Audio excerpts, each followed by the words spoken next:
Chapter 1. Arthur and Merlin. This very old story begins with Uther, a great king. He was a good man, and he was king in the south of Britain. Other places were very dangerous at that time, but people did not fight in Uther's country. Uther loved a beautiful woman, Igraine, and he wanted to marry her.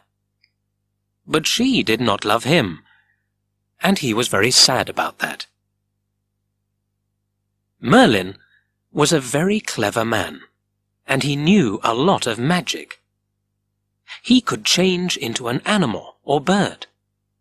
Sometimes, when he used magic, nobody could see him. He also helped people with his magic, and one day he came to King Uther. "You can marry Igraine," he said. "I will help you. But when you have a child, you will have to give the boy to me." "I will give him to you," said the king. He married Igraine, and later they had a baby son. They called him Arthur. When Arthur was 3 days old, a very old man arrived at the door of the king's house. It was Merlin. King Uther took the child in his arms and gave him to Merlin. Merlin took the child away. He gave the boy, Arthur, to a good knight. His name was Sir Ector. So Arthur lived with Sir Ector and his son, Kay, and the two boys were brothers. A short time after this happened, King Uther was very ill. He did not get better. He called for Merlin because he wanted to talk about the future of his country. Merlin came and listened to the king. "I know that I am going to die," King Uther said. "Who will be king after me?" "Call your knights and great men," Merlin told the king. "Tell them, my son Arthur will be the next king." King Uther told his people this before he died. But a lot of people wanted to be king, so the knights and great men began to fight. There was no new king for a long time. When Arthur was a young man, Merlin went to London. He visited the Archbishop, the most important man in the church. "Call the knights to London. Then we will find the new king," Merlin told the Archbishop. The knights came to London. They met at a large church, and the Archbishop spoke to them. When they came outside, they saw something strange in front of the church. It was a very large stone, with a great sword in it. The sun shone on the sword, and it looked very strong. The knights were excited, and started to talk about it. "Where did it come from? How did it get here? Who brought the stone here? We didn't see anybody. And who put the sword in it?" On the stone were these words: "Only the king can take the sword from the stone." Every knight tried to pull the sword out of the stone. Nobody could do it. The sword did not come out. The knights pulled and pulled, but they could not move the sword.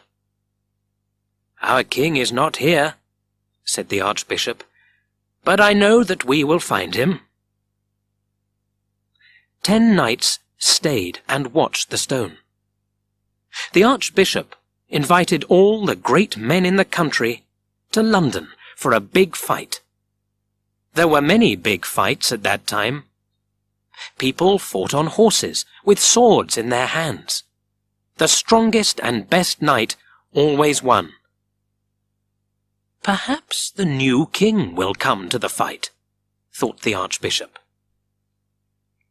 Sir Ector went to the fight with his 2 sons, Sir Kay and young Arthur. Arthur was now 16 years old.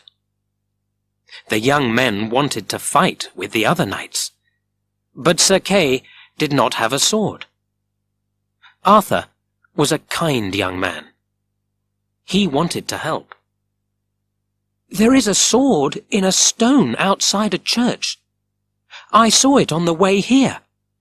I will get it and fight with it. Then you can have my sword," he said to his brother. Arthur left Sir Kay and quickly went to the church. There were no knights outside by the stone, because they were at the fight. Arthur climbed down from his horse and went to the stone. He did not read the words on the stone. He took the sword in his hand and pulled. It came out of the stone easily. He ran back to his horse with the sword. Some minutes later, he met Sir Kay and Sir Ector again, and he showed them the sword. "Where did that sword come from?" Sir Ector asked. He knew about the words on the stone. They went back to the place outside the church, and Sir Ector put the sword in the stone again. "Now, pull it out," he said to Arthur. Arthur pulled it out. It came out as easily as a knife out of butter. Sir Ector saw this and took Arthur's hand. "You are my king," he said. Arthur did not understand. What did his father mean? "Arthur," Sir Ector said slowly, "I love you very much, but I am not really your father. Merlin, the famous man of magic, brought you to me when you were a small child. I took you into my family because he asked me. Now I know that you are the king."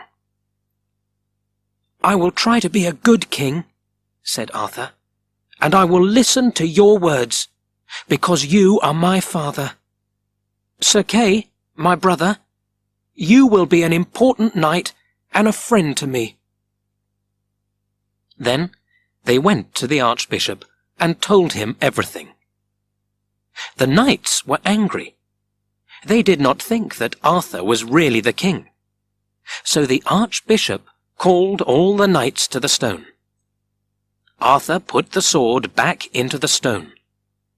Every knight tried again to take it out, but it did not move. Then they watched, and Arthur pulled it out easily. Everybody shouted, "Arthur is our king! Arthur is our king!" Many people came to see Arthur. They were all happy because now they had a kind, good king. He was strong, and he was not afraid. Merlin told Arthur the story of his parents. "Your father was King Uther, and your mother was Queen Igraine. When you were a baby, I took you to Avalon, a magic place. You were born with magic in your life. You will be the best knight, and you will be the greatest king. You will live for a very long time." So King Arthur began a new life. He took his horse and went through the country with his knights. Sometimes they had to fight bad men, but they were not afraid. Arthur was a good king, and his knights were brave. His country was a quiet place again. Chapter 2. The Round Table. King Arthur went to the north and the east with his knights and fought the Saxons. Then they came back and stopped in the town of Camelot. Arthur made it the most important town in the country. It was now his home, and the home of his brave knights. One day, King Arthur visited his friend, King Leodegrance. He had a daughter, and she was the most beautiful woman in England. The daughter's name was Guinevere. When he went back to Camelot, Arthur could not stop thinking about her. "I love Guinevere, and I want to marry her," Arthur told Merlin. King Leodegrance was very happy. Arthur was a good and brave man, a good husband for his lovely daughter. So Arthur and Guinevere went to church, and the Archbishop married them. Everybody enjoyed a wonderful party in Camelot. Then Merlin made a large round table for King Arthur's knights in Camelot. There were 150 places at the great wood and stone table. King Arthur gave his best and bravest knights a place at the round table. Each knight had his place at the table, but no chair was better than another chair. Nobody sat at the top of a round table, and nobody sat at the bottom. "The names of the knights of the round table will be famous," cried Merlin. Some knights died, and other brave and good knights came to Camelot. One day, a new knight, Sir Pellinore, arrived at Camelot, and Arthur gave him a place at the round table. For a long time, there was one place with no knight. Merlin could see into the future. "Only a good knight, your best knight, will sit there," Merlin told King Arthur. "The place is for your best knight, and he will come to it." After many years, Sir Galahad came and sat in that place at the round table. Chapter 3. The Sword Excalibur. King Arthur went round the country on his horse. He met his people and helped them. One day he came to a great wood. When evening came, King Arthur was not out of the wood. Then he saw a very big, beautiful castle in front of him. He went nearer, and the great door of the castle opened. A woman came out.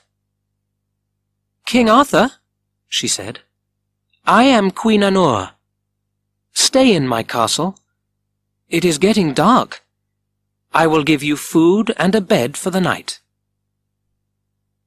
Arthur was hungry and thirsty. He was also tired. He looked at the dark sky. "Thank you," he said, and he went in. The queen was kind to Arthur. She took his horse and gave it food and water. She took Arthur to the dining room of her castle, and gave him bread, meat and wine.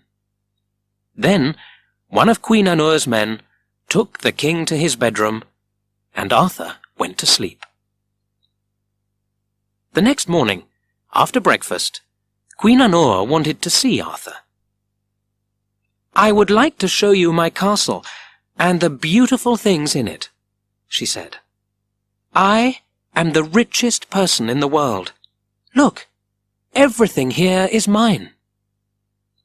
Arthur looked at her castle.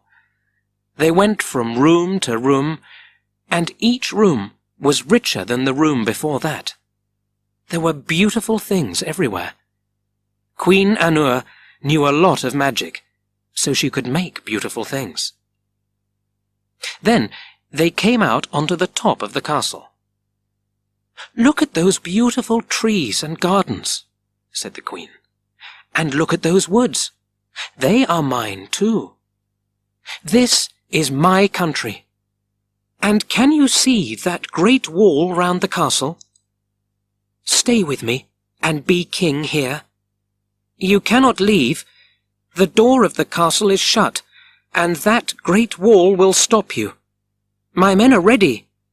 Do not leave, or they will kill you." "Your magic cannot hurt me, and your men cannot kill me," answered King Arthur. Then, with his sword in his hand and his helmet on his head, Arthur went out of the castle and through the door in the great wall. Nobody could stop him.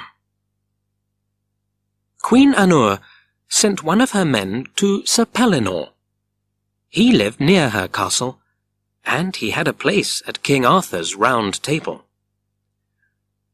Queen Anur says that a very bad knight is on his way to her castle. He wants to kill her and take her money.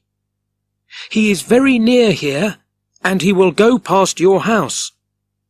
Please go out and fight him for my queen, the man said to Sir Pellinore.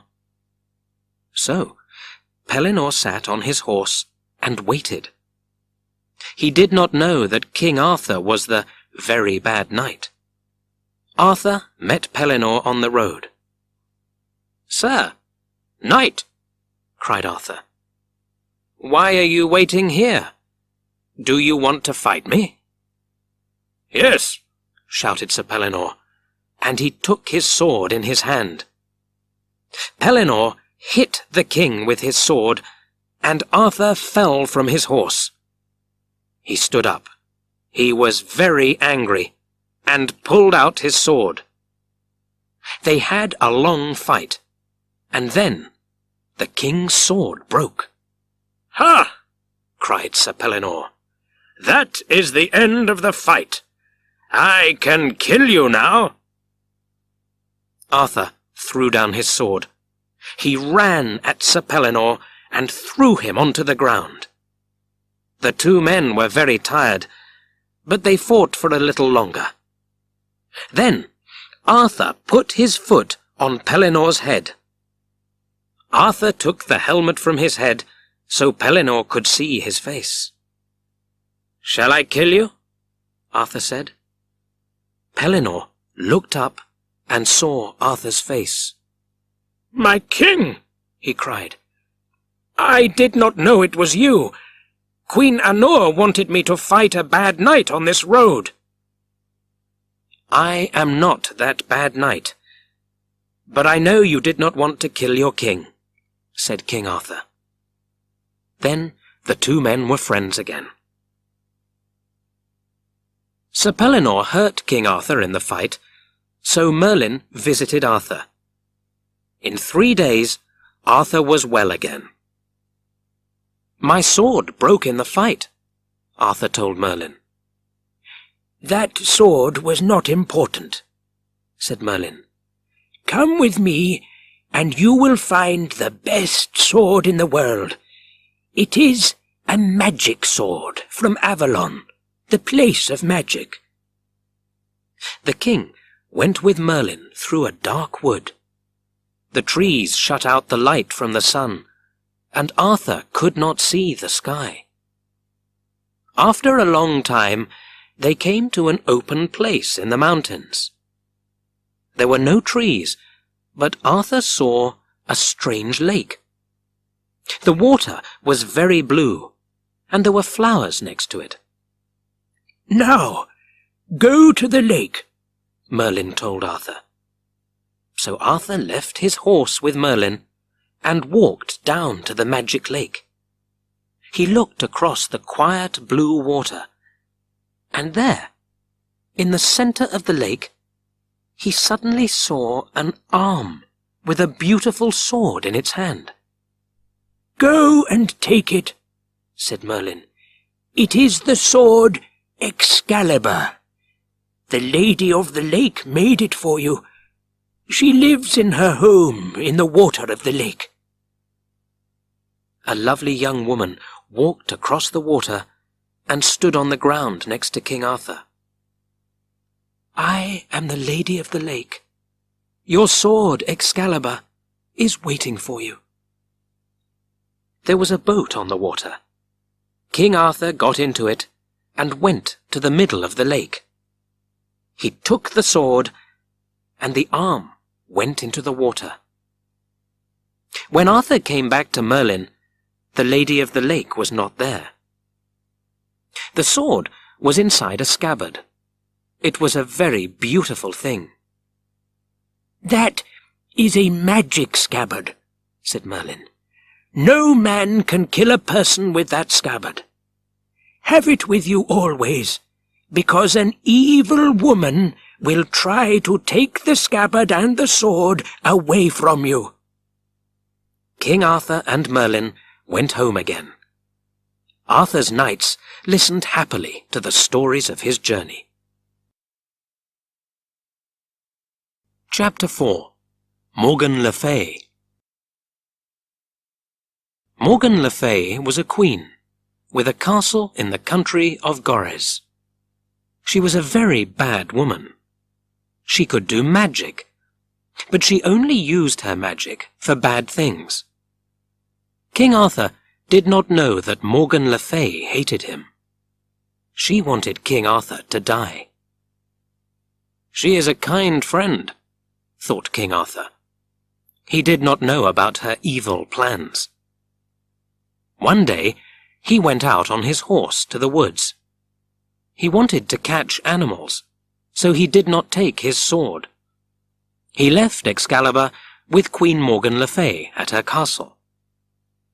"I will come and get it on my way home," he told her. Arthur went on his horse in front of his men.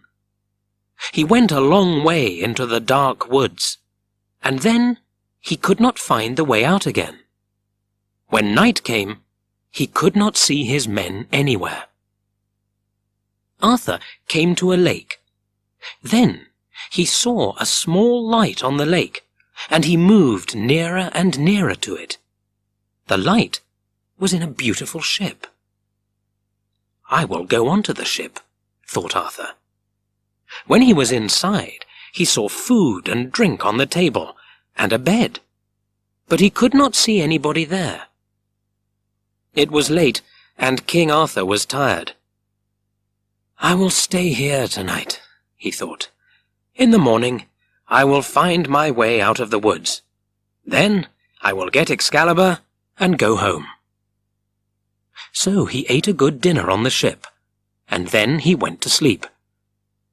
But when he woke up in the morning, he was not in the ship. He was in a little room with a very small window. He did not know this place. The door was shut, so he could not get out. There were 3 knights in the room. "This is the castle of Sir Damas. He is a very evil knight. He caught us too, and put us here," one of the knights told Arthur. "Sir Damas wants us to fight for him. Then we can leave the castle. Or we will stay here and die." Some men came and took Arthur into a great room. Sir Damas was there. "Will you fight for me?" Sir Damas asked.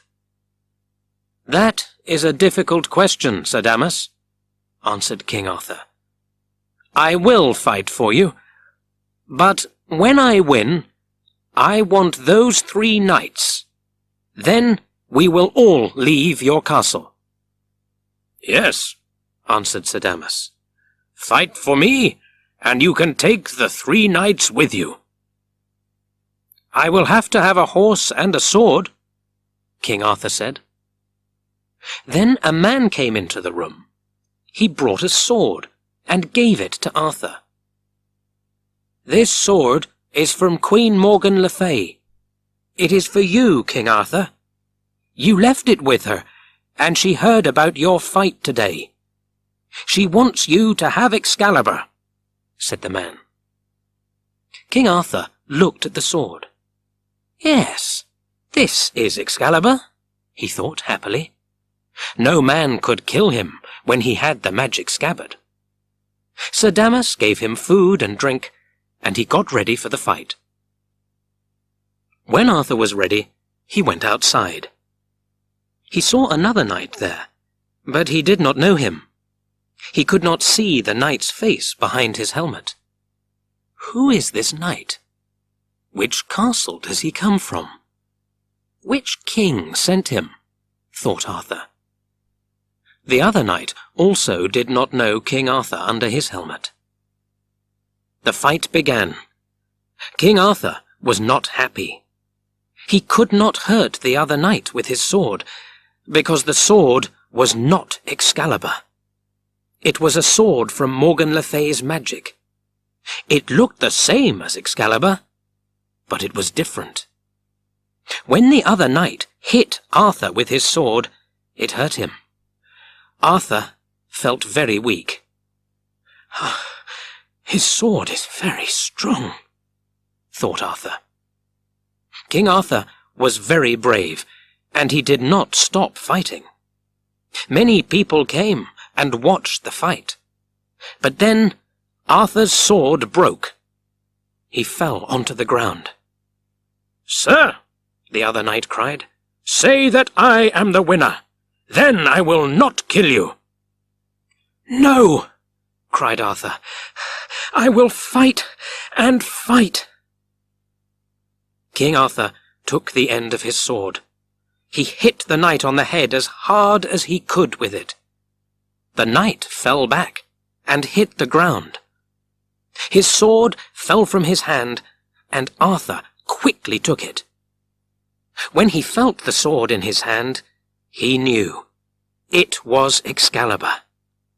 Then Arthur saw his scabbard next to the knight. He jumped up and took that too. "Tell me, who are you?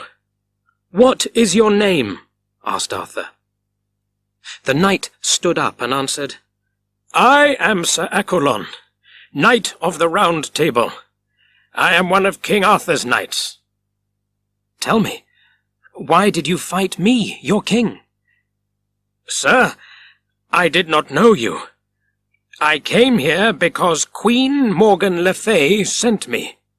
She said to me, 'King Arthur is in the castle of Sir Damas. You have to go and fight Sir Damas.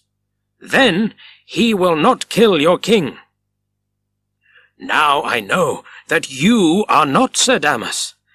I am very sorry," said Sir Accolon.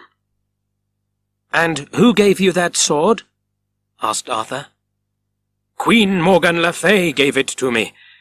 She said, 'Here is King Arthur's sword, Excalibur, and its scabbard. Take them for the fight. Then you will fight well, and your king can leave the castle of that evil knight, Sir Damas.'" King Arthur was very angry when he heard Accolon's story. "I know now that you did not want to kill me, Sir Accolon. You are a brave knight.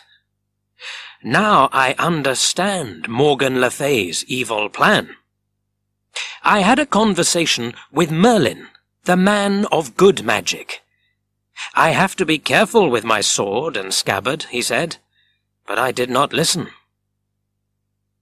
King Arthur went back to Sir Damas's castle with Sir Accolon, and they found the 3 knights.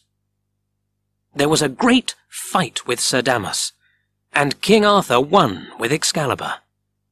But after the fight, he had a lot of wounds. "Bring Sir Damas to me," said the king. Sir Damas came to King Arthur. "Why did you want me to fight for you? Why did I have to fight Sir Accolon, one of my knights?" King Arthur asked him. "Because Queen Morgan Le Fay wanted it," answered Sir Damas. "You are not a brave man," said Arthur, "and now you will not be a knight. I am taking your castle from you, and everything in it. I am going to give it to your younger brother." Then King Arthur left. He did not go to Camelot, because he wanted to get well first. Morgan Le Fay went to stay at Camelot, and King Arthur was not there. "King Arthur is dead now," she thought. But then her men came to Camelot, and they told her about the fight. "King Arthur did not die in the fight," they said. Morgan Le Fay went to Queen Guinevere and said, "I have to go back to my country now. My people want me there." Queen Guinevere knew nothing about Morgan Le Fay's magic and her evil ideas. "Don't go," she answered. "The king is coming back to Camelot. I think he will be here tomorrow, or the next day. He will be happy when he sees you." "No, no," said Morgan Le Fay. "I cannot stay. I have to go." And so she left Camelot on her black horse. Morgan Le Fay and her black horse did not stop that day or that night.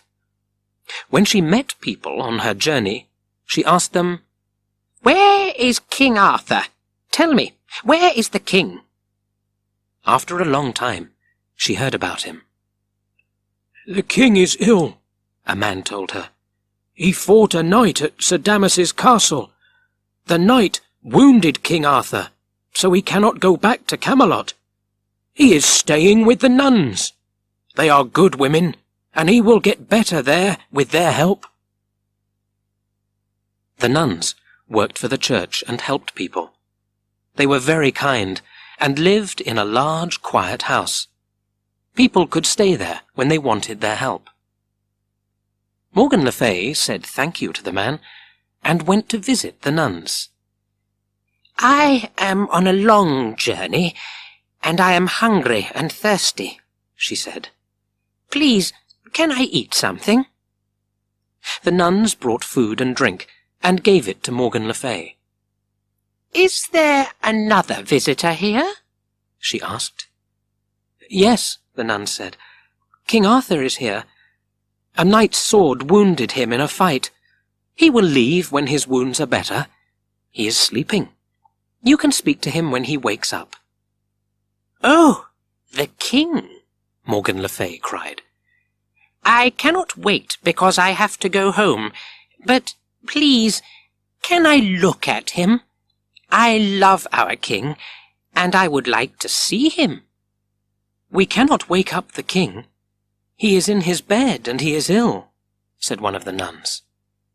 "Please, let me sit next to him for a minute or two. I want to see his face," asked Morgan Le Fay again. The nun thought about it. "Yes, all right. You can go and look at him. But do not make any noise. Do not wake him up." Morgan Le Fay went into King Arthur's room. She stood next to him and watched him. The king was asleep, but he had his hand on Excalibur. She could not take the sword away, because she did not want to wake him. Then she saw the scabbard at the end of the bed. Quickly, she took it and put it under her clothes. Nobody could see it there. She went out of the room and said thank you and goodbye to the nuns. Then Morgan Le Fay got on her black horse and left. Later, when King Arthur opened his eyes, he could not see the scabbard. "Something is wrong," he thought. "Where is the scabbard of my sword, Excalibur?" He was very angry and called a nun. "Did anybody come into this room when I was asleep?" he asked her. "Queen Morgan Le Fay came," she said, "but no other person. She could not stay, but she came into the room. She loves you, and she wanted to see your face." "Thank you," said the king. "Thank you for your help. I came here to your house when I was ill. You were kind and good to me. My wounds are getting better, but I have to go now. It is important. I have to follow Queen Morgan Le Fay. When she visited me in my room, she took the scabbard of my sword Excalibur." The nuns did not want him to leave because he was not ready, but they helped him onto his horse, and he left their house. King Arthur did not stop for hours. Then he came to a river. There was a man there with his animals. "Did anybody come this way?" asked the king. "Yes," answered the man. "A beautiful woman came on a black horse. She went across the river here very quickly, and did not stop. King Arthur went over the river, through woods, and up a mountain. Then he looked down, and he saw Morgan le Fay a long way away. Morgan le Fay looked back, and she saw the king. The ground was hard, and there were a lot of stones. She went across the stones and arrived at a lake. The lake was black. No animal drank the water. No birds sang in the trees. Queen Morgan le Fay got off her black horse and took out the scabbard of King Arthur's sword Excalibur. She threw it into the water. "King Arthur will never have it," she cried. "That scabbard will not help him now when men fight him. Nobody will find it here, at the bottom of this lake." Then she quickly went away on her horse, back to her castle. King Arthur followed Morgan le Fay and came to the same place. He could not see the queen. Which way did she go? King Arthur thought. Where did the horse go? I cannot follow the horse's feet across these stones. King Arthur looked and looked. He saw nothing, so he went home to Camelot without his scabbard. King Arthur had Excalibur, but because of the evil queen, he did not have the magic scabbard. It stayed at the bottom of the Black Lake, and he never found it. Chapter 5. Vivien and Merlin. When King Arthur was a young man, Merlin, the man of magic, helped him in every way. He taught him to be a good king and a brave knight. Merlin helped Arthur to be kind to everybody in his country, so they all loved him. With Merlin's help, Arthur built the beautiful city Camelot. Camelot had roads and houses and a great castle. Later, when Merlin was an old man, he came to King Arthur again. "I have to say goodbye now," said Merlin. "Goodbye? Why, Merlin?" asked King Arthur. "I am going to die," Merlin told him. "I will not always be here. In the future, when you make mistakes, my magic will not help you." "Oh, Merlin," said King Arthur sadly, "I do not want you to go." "I am going down into a dark cave, and I cannot come back from that cave." "But Merlin," King Arthur cried, "you know a lot of magic. Can you not stop this? Do you have to die?" "I cannot stop it," answered Merlin. "You have to be a strong king without me now." After Merlin spoke to King Arthur, Lady Vivien came to Camelot. Before this time, she lived with the Lady of the Lake.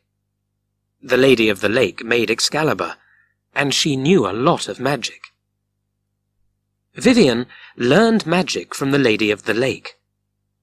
Then she went to Camelot and studied with Merlin. When she knew all Merlin's magic, she thought, "He is an old man. I cannot kill him, because his magic is strong.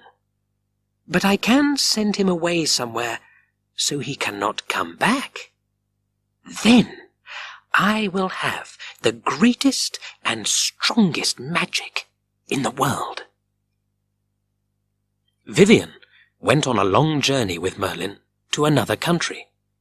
They climbed a high grey mountain and came to a dark place with a lot of trees and a small river. There they saw a magic cave inside the mountain. "The mouth of the cave is open now," said Merlin to Vivien. When you say the magic words, the mouth of the cave will shut." "I know these magic words, but which words will open it again?" asked Vivian. "I do not know," said Merlin. "I want to look inside the cave," Vivian said. "Please, come with me. Show me the way." So Merlin went into the cave first, but Vivian ran out quickly. She shouted the magic words, and the mouth of the cave shut loudly. Merlin was inside and could not get out. Some people say that the great Merlin is there now, inside the cave. One day, they say, somebody will break open the big stone door of the cave. Then Merlin will come out again and help the world with his magic. He will, they say, teach everybody to be good and happy. But after that sad day, King Arthur had no help from his friend Merlin. Chapter 6. Sir Meliagrance. It was the month of May. The weather was warm and the sky was blue. The flowers looked very beautiful in the sun. Queen Guinevere called her 10 knights and her ladies and said, "Let's enjoy this beautiful day.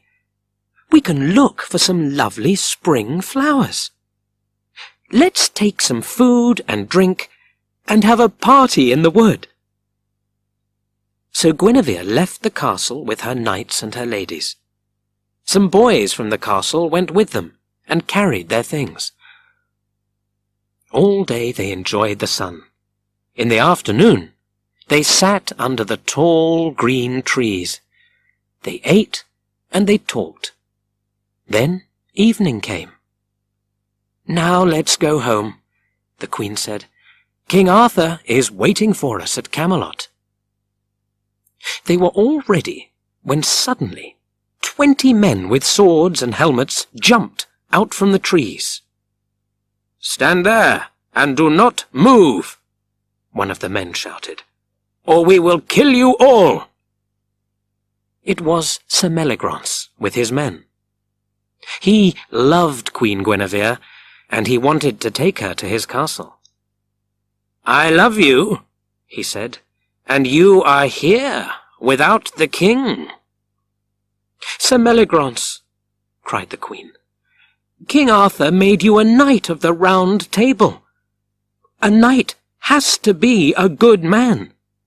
How can you take away your king's wife?" "I only know that I love you. My men will help me.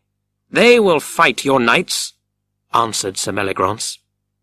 Guinevere's 10 knights turned to Sir Meliagrance. "We will not stand here when you take our queen away, sir. We will stop you." Sir Meliagrance and his men had better swords and helmets than Guinevere's knights. His men were ready. Guinevere's men were only there for the flowers. The fight began. Guinevere's knights were brave and fought hard, but they could not win. Sir Meliagrance's men were too strong for them, and there were 20 of them. They wounded all Guinevere's good knights in the fight. "Stop!" cried Guinevere to her knights, "or they will kill you." She looked at Sir Meliagrance. "All right, Sir Meliagrance, I will come with you." She was very angry and afraid. "Come with me, my brave knights, to Sir Meliagrance's castle." So Queen Guinevere and her people went to the castle. But first, the queen spoke to one of the boys. "You have a good, fast horse," she said to him quietly. "Go quickly to Camelot. Tell the king and Sir Lancelot." Sir Meliagrance saw the boy when he left, but his men could not catch him. The boy arrived at Camelot and saw Sir Lancelot. Sir Lancelot was the strongest of King Arthur's knights. When he heard the story, Lancelot quickly put his helmet on his head and took his sword. "I will go now to Sir Meliagrance's castle and find the queen," said Sir Lancelot to the boy. "Go and tell the king." When Lancelot came near the castle, he thought, "Sir Meliagrance's men will wait next to the road. They will come out when I go past. So I will not take the road. I will go through the wood." Lancelot was right. Sir Meliagrance's men waited by the road, but they did not see the knight. Sir Meliagrance saw Lancelot outside the castle. His men were by the road, and suddenly he was afraid. Lancelot was brave and strong. He could fight Sir Meliagrance and win. So Sir Meliagrance went to Queen Guinevere and said, "Oh, my queen, I am sorry. Please say you are not angry with me. I will take you back to Camelot, and I will fight for King Arthur. I want to be a good knight." The queen did not know about Lancelot and Sir Meliagrance's men, so she answered, "Yes, you are sorry. I can see that. I will not be angry with you." When Lancelot arrived at the castle, Guinevere told him, "I am not angry with Meliagrance now. Let's stay here tonight, and we will go back to Camelot tomorrow morning." Sir Lancelot was very angry, and Sir Meliagrance knew it. "Sir Lancelot will kill me when the queen leaves this castle," he thought. They ate in the castle's great dining room. When they finished dinner, Sir Meliagrance said to Lancelot, "I will take you to your room, and you can sleep." He showed Lancelot into a room with a door in the floor. Sir Lancelot put his foot on the door, and it opened. He fell into a little room below the door, and he could not climb up again. Sir Meliagrance went to the queen. "Sir Lancelot did not want to stay here. He went back to Camelot," he told her. The next day, Queen Guinevere went back to Camelot with Sir Meliagrance. When they arrived, they saw King Arthur. "Your knights are saying that Sir Meliagrance took you away to his castle," said King Arthur. "Yes," Queen Guinevere told King Arthur. "Meliagrance took me to his castle, and my knights fought for me. But Meliagrance had a lot of men, and they were too strong for us. But he is sorry, so I am not angry with him now." "Tell me, Sir Meliagrance," Arthur asked, "are the Queen's knights right? What happened when you met Queen Guinevere in the wood with her knights and ladies?" Sir Meliagrance answered, "I did not take the Queen away, King Arthur. She came with me because she loves me." The king was very angry with Sir Meliagrance. A girl in Sir Meliagrance's castle carried food to Sir Lancelot every day. She liked him because he was strong and brave.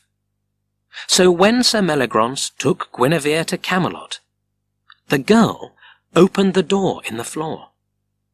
Sir Lancelot left the room and went quickly back to King Arthur's castle. The king was with the queen and his knights in the great dining room when Sir Lancelot came in. He saw Sir Meliagrance there and was angry. He looked at Sir Meliagrance. "You took away Queen Guinevere to your castle," cried Sir Lancelot. "She is not angry with you now, so I will not kill you for that.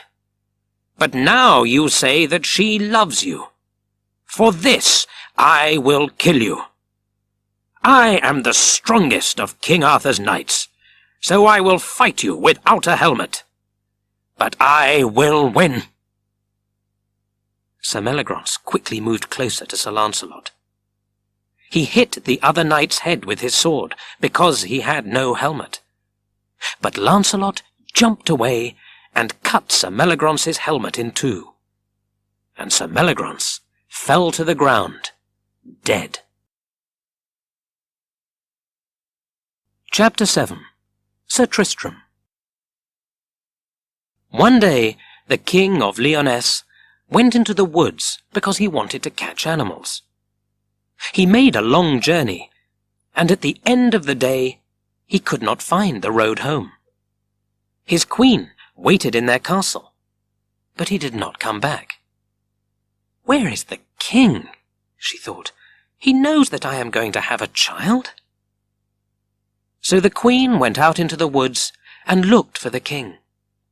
She walked a long way and began to feel very tired. In the evening, she slept under a tree. There, her baby boy was born.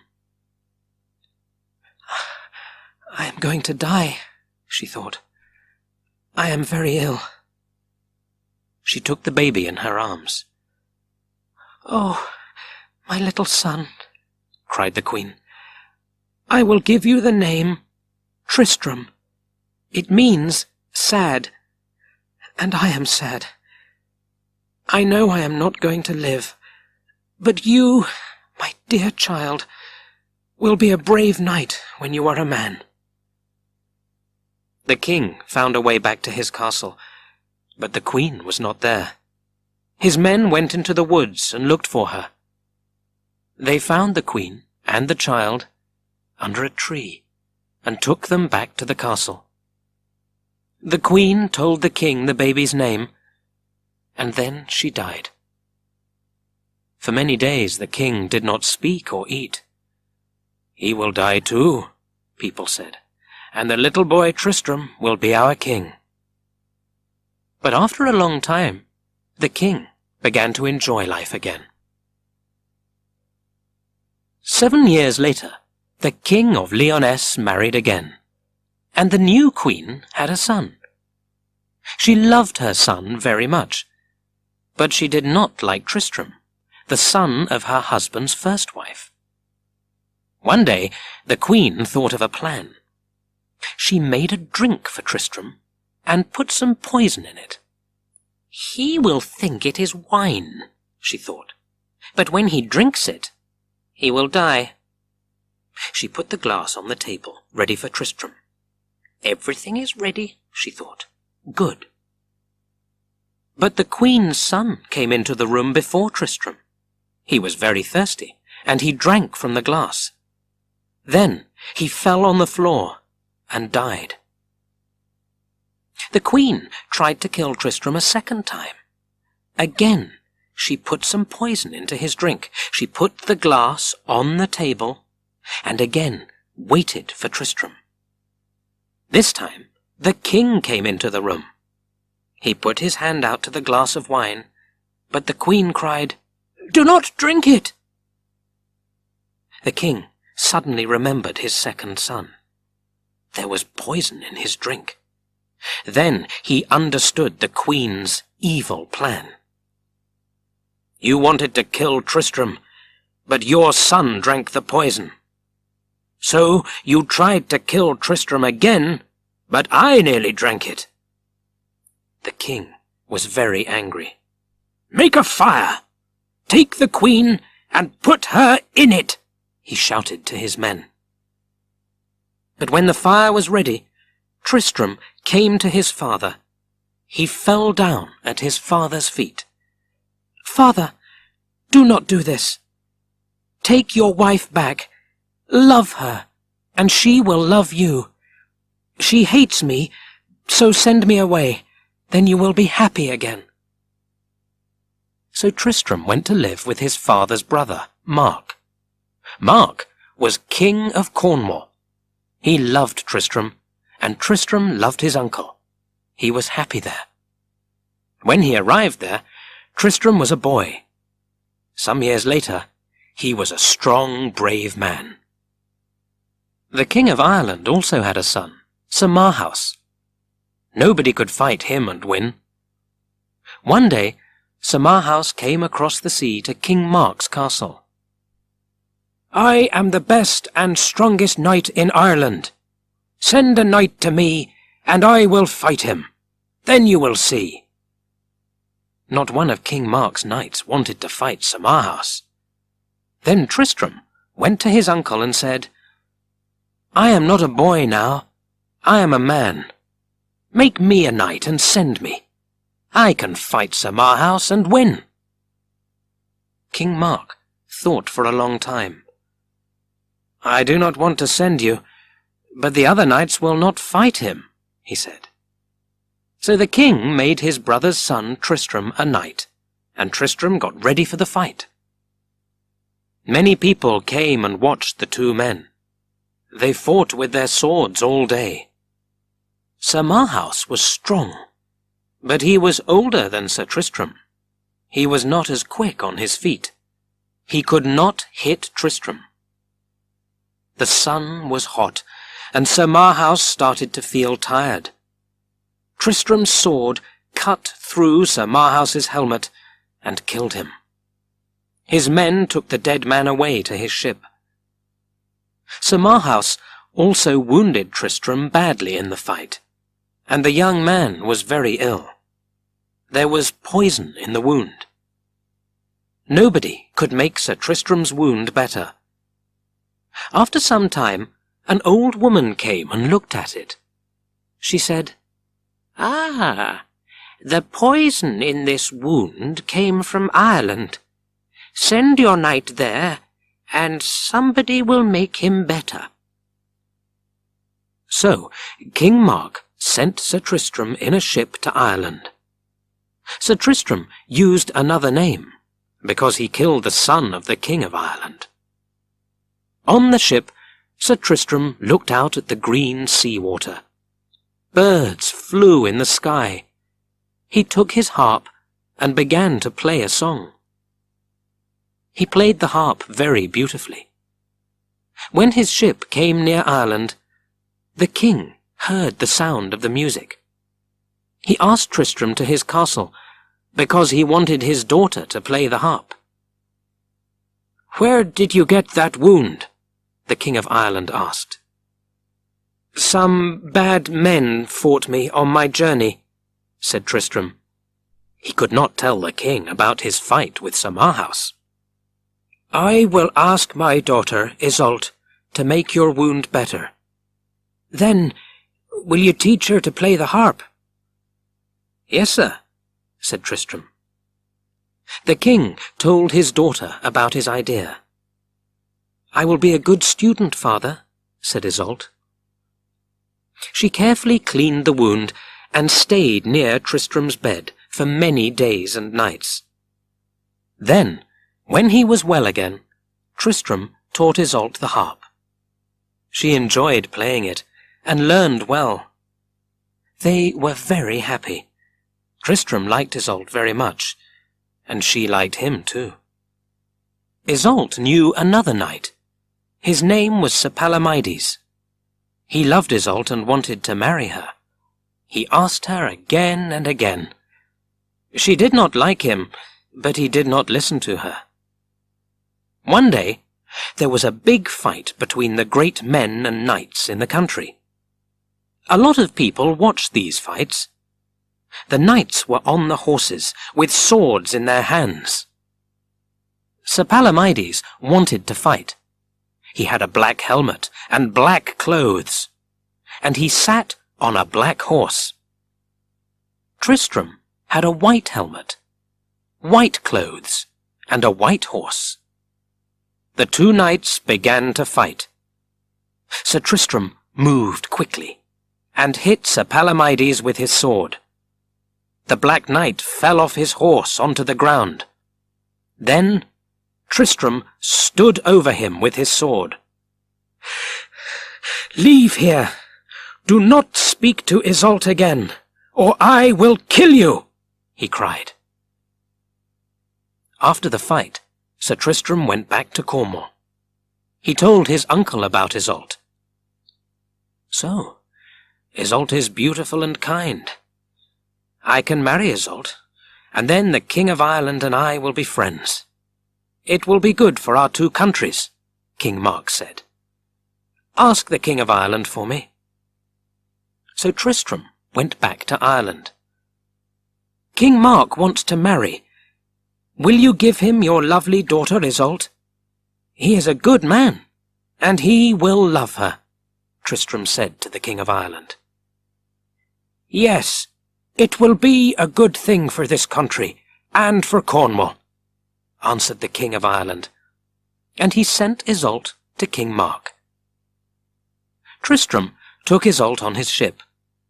He played beautiful songs on his harp for her. Tristram loved Isolde, and she loved him. I cannot marry you, because you are going to marry King Mark. But he is a good man, and he will love you well, said Tristram. After many days at sea, the ship came to Cornwall. I have to leave you now, dear Isolde, Tristram said sadly. I am going away to Camelot. I want to be a knight of the Round Table. I will fight for King Arthur. But please, remember this. I am your friend, and I will always love you. When you want my help, I will come. So Isolde married King Mark, and he gave her many lovely things. But one day Sir Palomides suddenly arrived, and carried Isolde away on his horse. Another knight went after him, and Sir Palomides fought him. Isolde ran away. She ran and ran through the wood. Night is coming, thought Isolde. Nobody will find me here in the dark wood. She sat down and cried. Then she saw a lake. I will jump into the water and die. Then that evil Sir Palomides cannot hurt me or take me away. Isolde stood by the lake and looked into the cold water. She heard the sound of a horse and turned round. It was not Sir Palomides. It was another knight. Who are you? asked Isolde. She was afraid. I am Sir Athop, answered the knight. Why are you here in the wood at night, Queen Isolde? Do not be afraid. I will not hurt you. I hope I can help you. I ran away from Sir Palomides. He wants to take me away. Oh, please help me. It is dangerous for you here, Sir Athop said. Come with me to my castle. Later that night, Sir Palomides arrived at the castle of Sir Athop. Open the doors, he shouted, but nobody answered. Sir Tristram was on his way to Camelot when a man ran to him. Sir Palomides took Isolde away, he said. Tristram was very angry. He went back to Cornwall quickly and looked for Isolde. He saw a knight on the ground in a wood. Sir Palomides wounded me in a fight, said the man. Tristram gave the brave knight a drink of water. Where did Isolde go? Sir Tristram asked the knight. I do not know, answered the knight. She ran away when she saw the fight.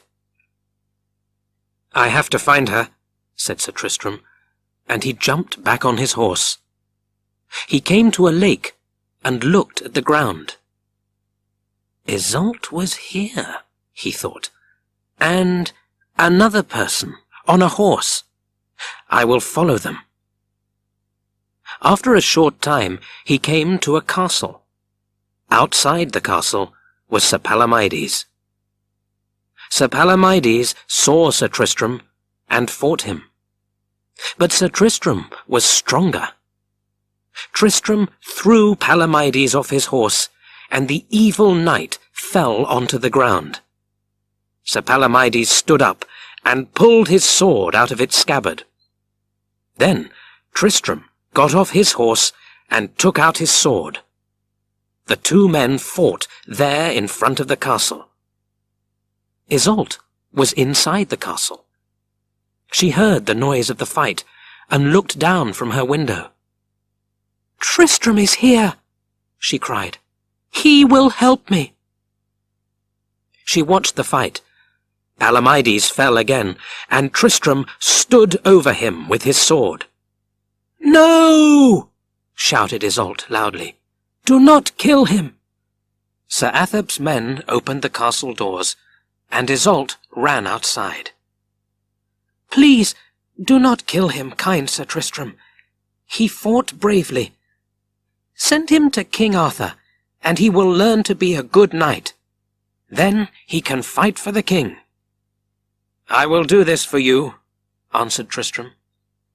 So Sir Palomides went to Camelot, and learned to be a very good knight.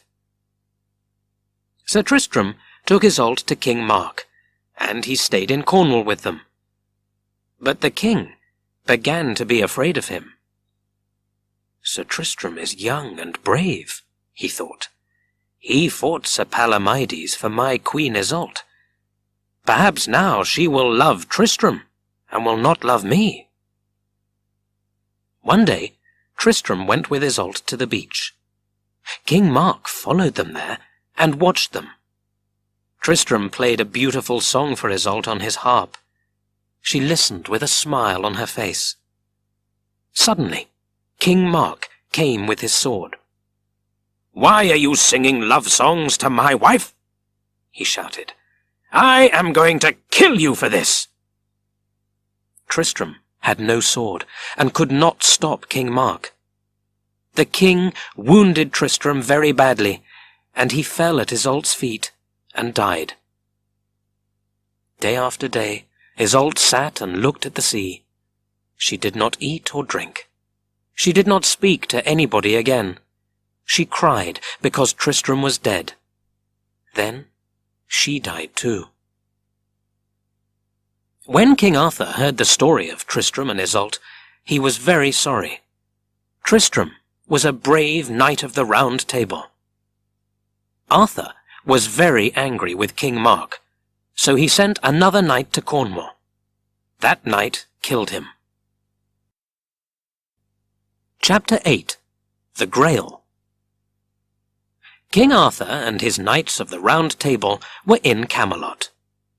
One day, an old man with white hair and in white clothes came to the king. "My king, I am bringing you a young knight. He is the son of a great man, and he will do great things." The king saw a young man. He wore red clothes and a red helmet, and his face was very beautiful.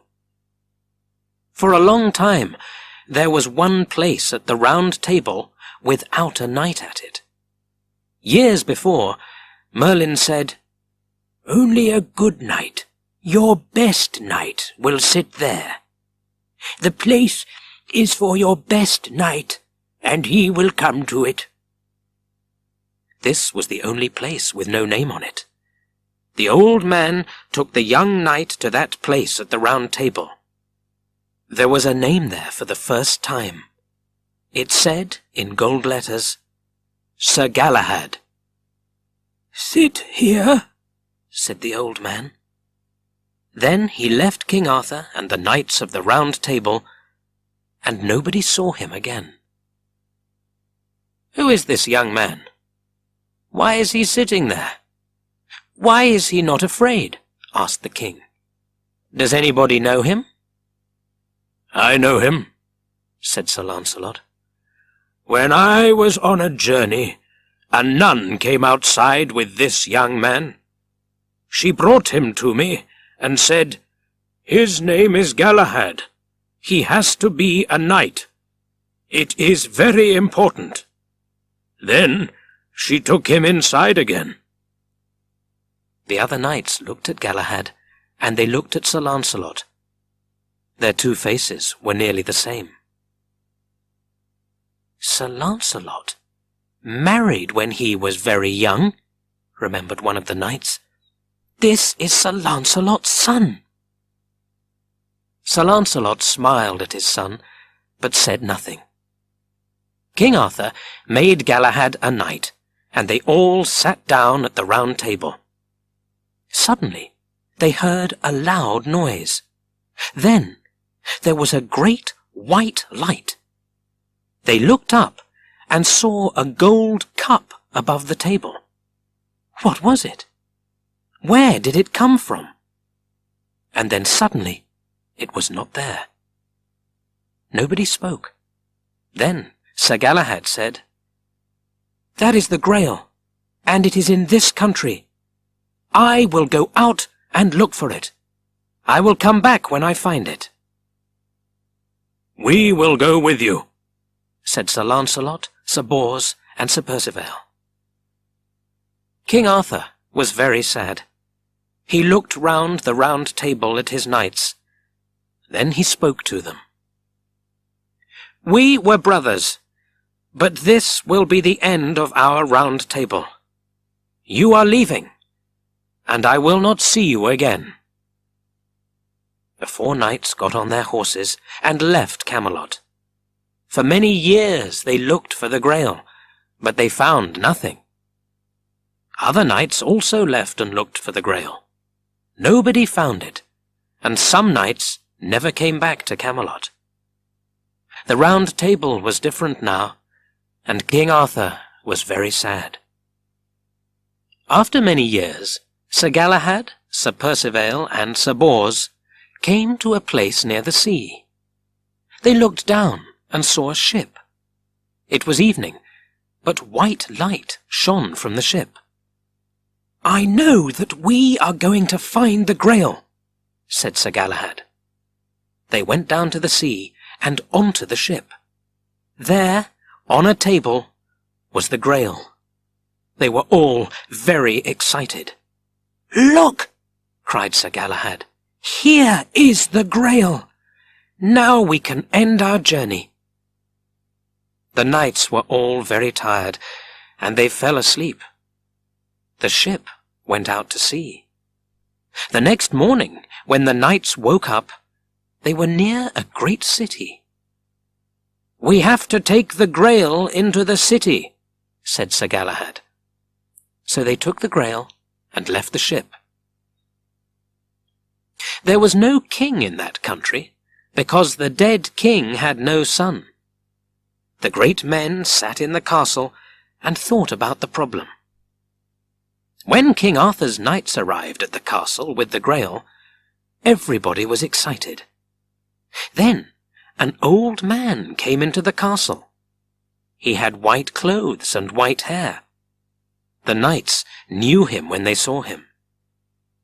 "These 3 knights are here at the end of a long journey," said the old man, "and they have the Grail. Take the youngest knight, a very brave man, and make him your king." Then the old man left. Nobody saw him come, and nobody saw him go. So Sir Galahad was now the new king. "I found the Grail, and I am happy now," Sir Galahad said. He built a beautiful church and put the Grail in it. Then the old man came to him again. "Your work is done.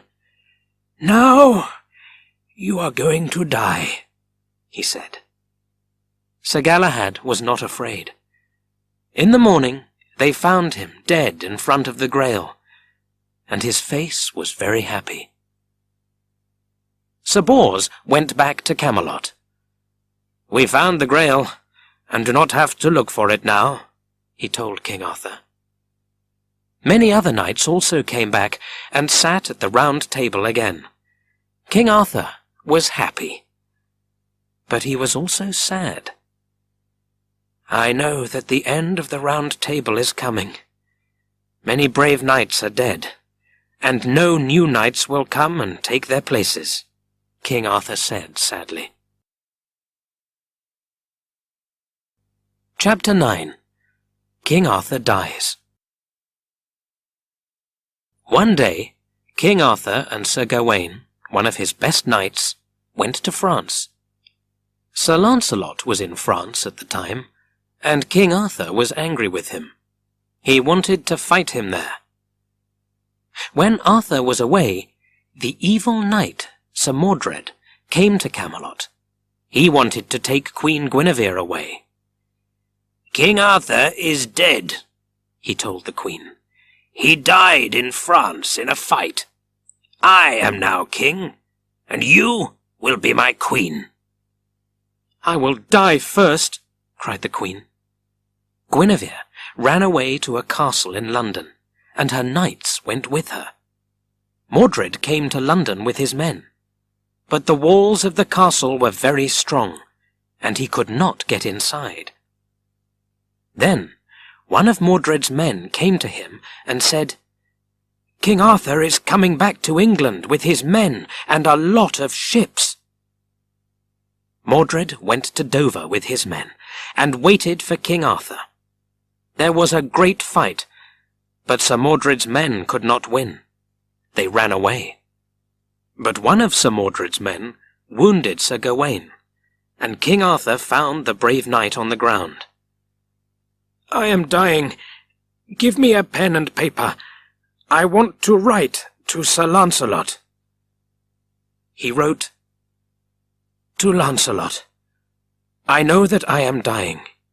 You are my brother, and I love you. Please come and help King Arthur in his fight with evil Sir Mordred. No knight is braver than you. Goodbye, my friend, Gawain." And then he died. King Arthur was very sad, because he loved Gawain very much. He sat on the ground next to the dead knight, and cried all night. Sir Mordred found more men, and they waited for Arthur at a place near a lake. King Arthur knew the place. Excalibur came from the same lake. On the night before the fight, Arthur saw Sir Gawain in his sleep. Gawain spoke to him. "Do not fight, Mordred, now. In 1 month Lancelot will come with his men. He will help you, and then the queen can go back to Camelot." The king called his knights and told them about Sir Gawain. "We will not fight today. I will go and speak with Mordred. Come with me and bring your swords, but leave them in their scabbards. Take them out only when Mordred or his knights take out theirs. Then kill them." King Arthur sent a man to Mordred. The man told him about Arthur's plan. There was no fight that day. Then Arthur met Mordred. The 2 men stood and talked. The king's knights stood near the king, and Mordred's knights stood near Mordred. Suddenly, something jumped on the foot of one of Mordred's knights. He pulled out his sword and killed the animal. The other knights saw his sword and took out their swords. "This is an unhappy day," cried King Arthur, and they began to fight. They fought all day.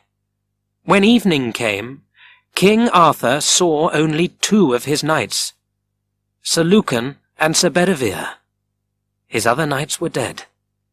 Arthur cried when he saw his brave knights on the ground. Mordred stood with his sword and looked at his dead men on the ground. Then Arthur ran to Mordred and killed him. Mordred fell, but he wounded King Arthur with his sword. Sir Lucan and Sir Bedivere took the king to a little church near the lake. But after they arrived, Sir Lucan also died of his wounds. The sky was dark, and it was a cold night. Arthur felt very weak. "I am also going to die now. It is time. Please take my sword, Excalibur, go to the lake, and throw it into the water," he told Sir Bedivere. Sir Bedivere took the sword and walked to the lake. Then he looked at the beautiful sword. "Why do I have to throw this beautiful sword into the lake? That will not help King Arthur," he thought. So he put Excalibur under a big stone and went back to the king. He said, "I did it. I threw your sword into the lake." "What did you see there?" the king asked. He was very cold and his wounds hurt him. "I saw the water, the sky, and the stones. That is all." "Then you did not do the right thing. You did not throw the sword into the lake," King Arthur said. "Go again and throw Excalibur into the water. Then come to me again." Sir Bedivere went again to the lake and took the sword from under the stone. He looked again at the beautiful sword and thought, "I cannot throw this sword into the water. I want to have it. Then I will always remember King Arthur."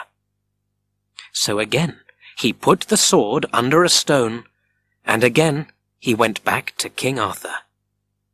"I saw the water, the sky, and the stones. Then the sword fell into the lake," he said. "Go again," the king said very sadly. "Go quickly, because I am dying." "Oh, my king, I am very sorry," said Bedivere.